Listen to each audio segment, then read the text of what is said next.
All right, welcome to the Community and Economic Development Committee meeting. It's Thursday, August 1st at 5:16. To my right is John Swayzer, to my left is Tom Kendall, myself as chair, and we're here to provide a recommendation to council regarding an amendment of the boundary of Community Reinvestment Area, or CRA number 1, and the amendment of the CRA program guidelines to reinstate a provision for new residential construction and to specify an application fee of $500. Patrick, are you enlightening us on further details? I will lead it off, and then Jim Dando, Development Director, is here to fill you in on the details. So there were a couple questions right up front that I wanted to address. Number one, question about the process that someone follows when they want to receive a CRA incentive. And so the incentive is a tax abatement for a certain period of time for a certain percentage based mostly, if not all, on the state statute guidelines. I don't know that we've ever varied from them, but Jim can fill you in on that. The two-step process is that someone has to file an application. They do not have to file an application prior to starting the project. They do, however, have to file an application prior to being considered for the incentive, and if they file after the date the project is done, they lose part of the incentive, because the maximum incentive that you can get, if it's 12 years, for example, that starts once the project is finished. So if someone waits a year after that, then they're only going to get 11 years of the incentive. Okay, so there's, pardon the pun, incentive to getting the application in up front, because there's some work that the administration has to do, because then the second step is that they have to come back and they have to get the actual work that they did certified with the employment numbers that they've, in most cases, are required to commit to before the CRA can become effective. All right, so that's the two-step process, and then assuming all that all goes well, then the incentive kicks in. Regarding the application fee of $500. So in the state statute, the fee is set at $750 if you go through the state's process and file through the state bureaucracy. $750, believe it or not, has been in the city on the city fee schedule for a number of years. Council didn't activate that, didn't make that effective, didn't include it as part of a mandatory administrative fee with the CRA applications that we've received, so it's not been activated, if you will. What the initial recommendation would be $500, a one-time $500 fee, and what that does is that offsets the staff costs that are required as part of the process, including such things as supporting, reviewing, and approving the application, that first step, and that's ahead of the certificate of completion, as well as a certificate of completion. We do have to make some official notifications to both the city and the county auditors, the building inspectors, because they do have to inspect the work, the school system that would be affected by the incentive and the abatement of those taxes, and in this case the Upper Valley Joint Vocational School. They're the other ones that get notified that the application has been submitted, as well as then later on we have to do a second notification once the project work has been certified and approved. We have to monitor and inspect the project progress, and then again the final approval before we can do that second notification. We prepare the certificate of tax exemption and then file it with the state. Annually, then, we do need to inspect the project to ensure that each year they are complying with the conditions of the project and the CRA guidelines to make sure that they can continue to receive the incentive for an additional year up to the maximum that they're allowed and the granting that they receive. We also prepare the annual report to the Troy Community Reinvestment Area Housing Council, as well as to the Ohio Development Services Agency. So, conservatively, if our staff costs, including benefits, were just around down to $50, $500 offsets 10 hours of that. That list is probably more than that. Recognizing that this is a new fee, and that we want to retool the CRA process to provide this incentive and to initiate further redevelopment, not only in the downtown area but community-wide. If the committee were to recommend $250 instead of $500 to offset at least a portion of the administrative fees, there's probably some justification for doing that. Now, tonight, Jim can give you the details on revising CRA number 1. We actually have 5 different CRA areas in town. Only one of them is active. The others have lied dormant. They are pre-1994 CRAs. They follow rules that were established by the state prior to 1994. So we have more flexibility. We are allowed for each of those areas to make 2 revisions before the post-94 rules and regulations go into effect. So the recommendations we're making tonight would be to do the first revision of CRA number 1, leaving the other ones alone. We will be coming back to you soon with a revision to a second CRA, because CRA number 1, we're asking to apply to the Downtown Reinvestment Overlay District, that area. And then a second one, I don't know if we've said it was CRA Area 2 or 2 through 5, one of those. Whichever one makes the most sense, we want to come back to you and expand that to the rest of the city so that we have a downtown reinvestment district specific CRA, and then one for the rest of the community that can incentivize projects outside of the downtown district. With that, unless you have any general questions, then I'd like to ask Jim to come forward if you have any questions for him. You have a general question? Yeah.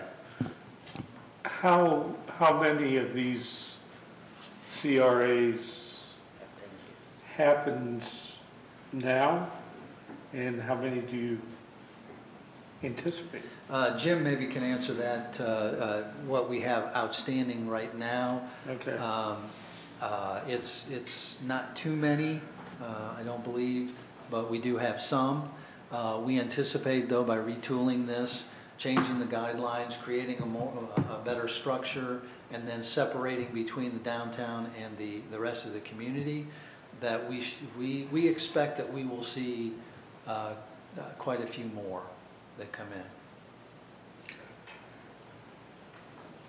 Jim, if you want to come up. Good evening. Probably the biggest thing to recognize with CRAs, as Patrick mentioned, is the pre-94 and the post-94.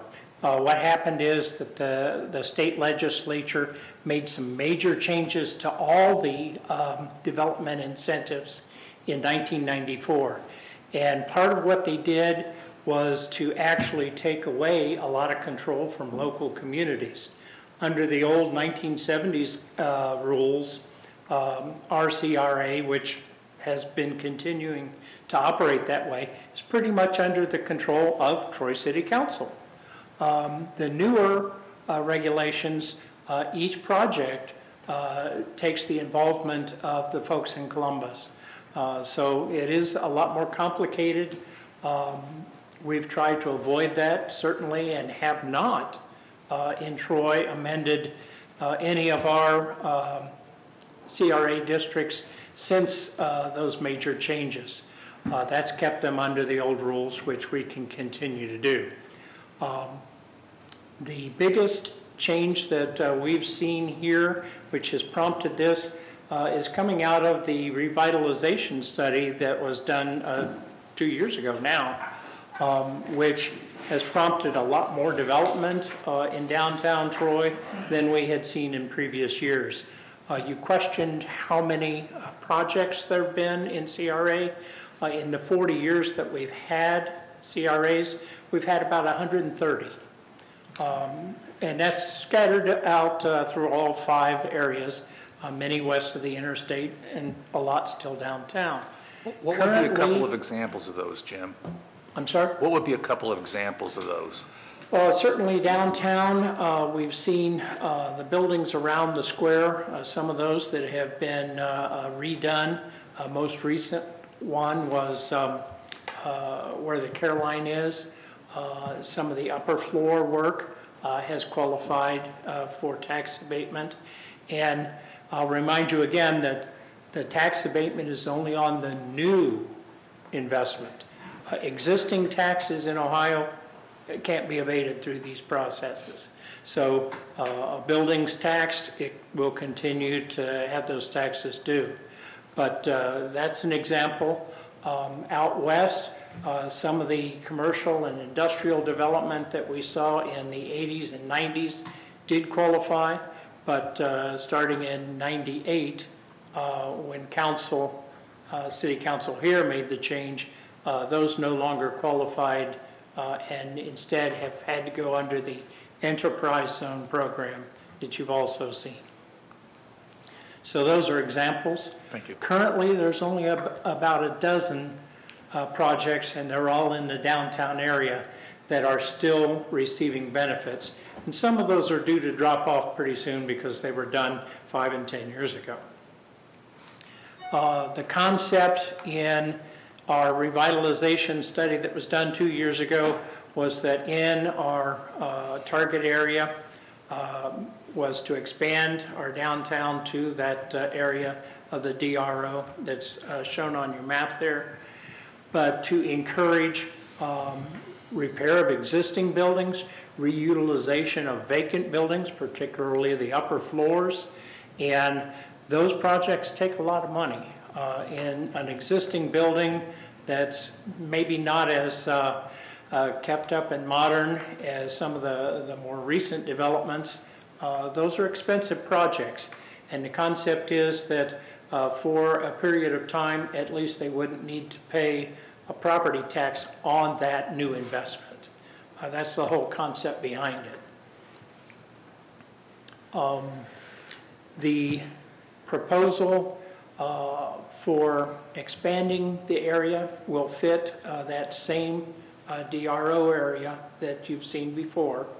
And then we would not change any of the other basic underlying qualifications of time and amounts and things like that. That would stay the same as we saw back in the 1970s.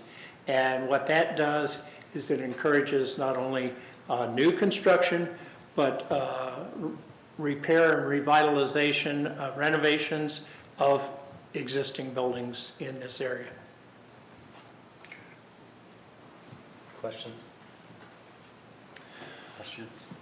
The $500 fee, is that what other communities charge? It varies. Nobody that, I don't think we're aware of anybody that, well, Dayton is probably an outlier. Let's just put it that way. Dayton actually has $500 a year Yeah. for the annual recertification, so And it can go up into the thousands, I think. Yes. So we did not consider them at all, just for the record. I hope this is on. But other than that, no, that it just varies a great deal. It really does. So we're not adding staff to do, No. any of this? You know. All along, we've been absorbing it in the existing staff. Are other communities not doing it locally? Most communities aren't charging a fee if they're using the old 1970s rules. Because again, the concept is that the 1970 rules didn't have a fee. They didn't institute a fee at that time. It was after 94 that the fees were authorized. And as Patrick mentioned, we haven't had amendments to our CRA since 94. And that's true for many other communities. They're leaving well enough alone so that they don't rock the boat. But we're at the point where we want to expand the geographic area. That gives us the opportunity to also pick up some of the other provisions that we do want. But if I read correctly, we don't have to go to post-1994 because we're allowed some amendments before changing to the more complex. 2 per area. So we can make these changes, this amendment, but still stay in the pre-1994. Correct. Okay. Correct. But it's post-1970? Or is it? The 1970s, I think it was 77, was when the program first was Okay, created. so it stays on that simple Correct. format. Okay. Would this help facilitate or hamper us putting in a TIF downtown? 2 totally separate issues. Yeah, I mean, we couldn't collect both at the same time because you can't abate taxes twice at the same time. But no, you could stack one on the other. And so, you know, the CRA, depending on the type of project and the investment that's made, in the schedule that you'll be presented could be anywhere from, I think, 4 years to 15 is the max that we were talking about. So let's say they get a 15-year CRA, you would not be able to TIF that property until after the CRA expires, and then the TIF for that property would become effective. But in terms of the other properties around it that do not have a CRA, that TIF, those properties could be TIFed immediately. Okay. And the 500 fee is for all, not just residential construction. Correct. The residential construction is just what we're adding to clarify. If the 500 is what you want to go with, Yeah, or I- 250 or whatever. But the 500 is really to help offset just administrative cost over the next 5 to 10 years that you're recertifying and making sure documentation, all of that. So that 500 is spread out, would technically be $100 if it's 5 years or $50 if it's 10-year tax abatement, right? I'm saying if we do a 500 fee, really they're only paying $50 a year. If it's a 10-year 10-year, CRA, if you want to spread it out that way. Yeah, like it's yes. really not that much. Sure. Oh, But we're not adding staff Yeah, it's just, to make up for the $500. I mean, they'd still be doing something different, correct? Correct. We would process these along with the current workload. Would we be better off if we were had a lower fee? I think we don't want to disincentivize folks by having an application fee that's too high, particularly when we get into smaller projects where we're dealing with, for example, in the downtown area where the renovation costs, the eligible capital renovation costs could be significant because you're dealing with historic buildings.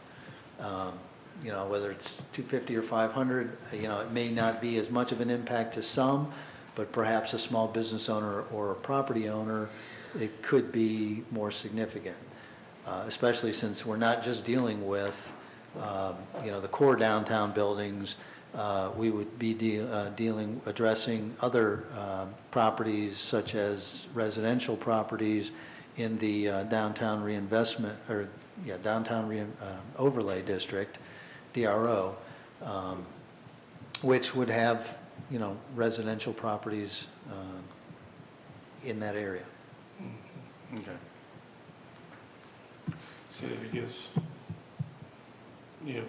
based on that, I guess I'd personally like to see it lowered. Because a $500 hit to some people is a lot of money in their plan. But they're also getting a tax abatement Well, for 10 years. So. but you don't know what, offsetting. you don't know what that is, though. True. That's very true, and you might keep in mind that for some projects, we've actually tried to counsel the applicants that maybe this one doesn't fit the program. Yeah. And they need to think that through. The example always is, well, I put a new roof on my house. It was $6,000, $7,000. Can I get tax abatement for that? Well, yes, it fits the requirements. But before you do that, go talk to the tax assessor over at the county, and you'll find out that they say, well, you had a roof before, now you've got a newer roof, but it's still a roof. We're not going to change the valuation on your tax duplicate, and your taxes aren't going to go up just because you got a new roof. So it's totally wasted to try to get a tax abatement that is for something that's not going to raise your taxes. See, I personally, I don't have a problem with putting a fee on. Okay. It's Just just 500s, I'd say, 300? no, I was saying 150. 250, we just cut it in half for you. 150 seems pretty low for the amount of staff work that Well, and would be required. the repeated involvement over the years. That's what I look at. It's like if you're telling me it's a fee, but then you're getting tax abatement, we're doing certifying it every year. That's only $100 if it's 5 years, or it's $50 if it's 10 years. That doesn't seem too high, but I'm willing to, if you guys feel 300 is better. And the other thing to keep in mind is that the second step of this that you don't have tonight, but you will, or a committee will have in the near future, is that non-DRO CRA, which would be spread to the entire community. And so there will be that plus rationalizing a chart that in most cases, it not only clarifies but also improves the incentive years,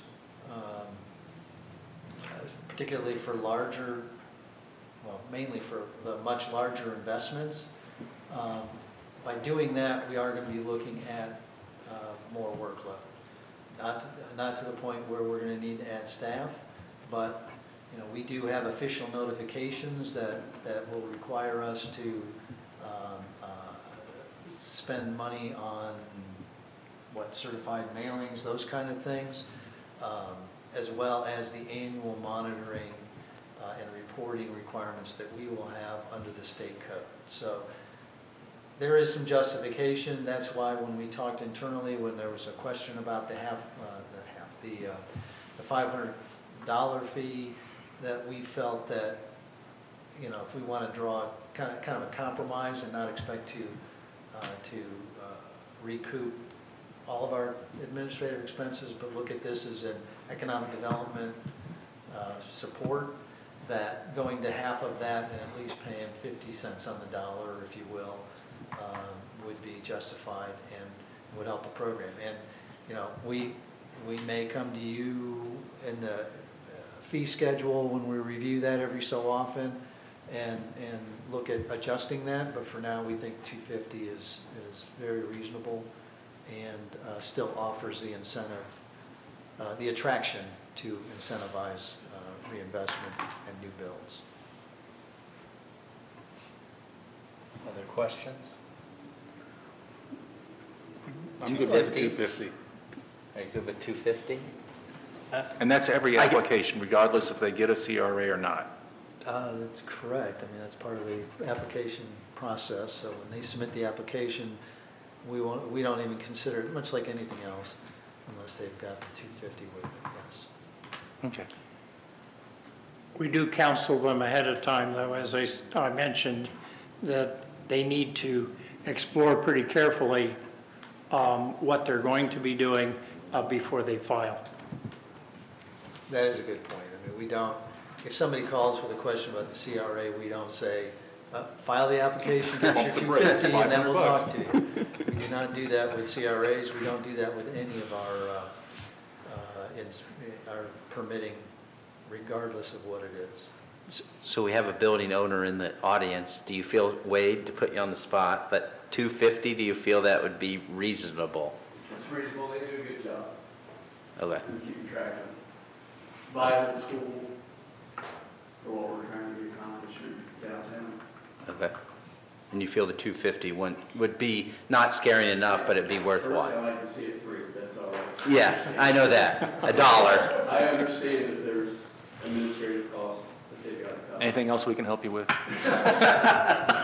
Okay. Yeah, 250 is very reasonable.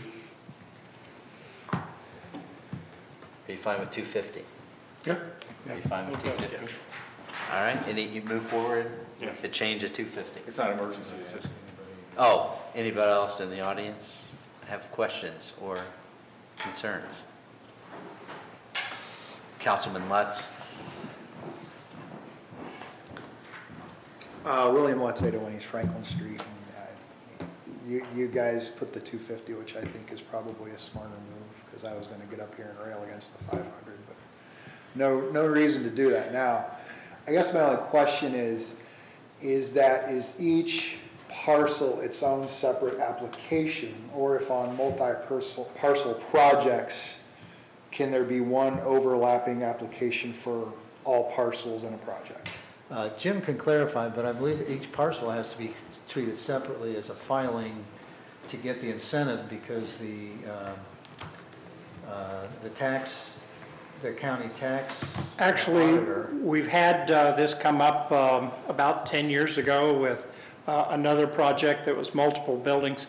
I think it was the 405 building. Must have been 15 years ago. And it actually is several parcels, but it was one application. Because it was one building? Correct. Okay. And the county, Apparently there are exceptions to that. the county dealt with that without any difficulty at all. Now, you're correct, it was separated on the tax records, but as far as we were concerned, it was one project, it was one application. Other questions? No. All right. Anybody else? All right, let's move forward with changing the fee to 250 and take it to council. Anything else to come before the committee? No, sir. All right.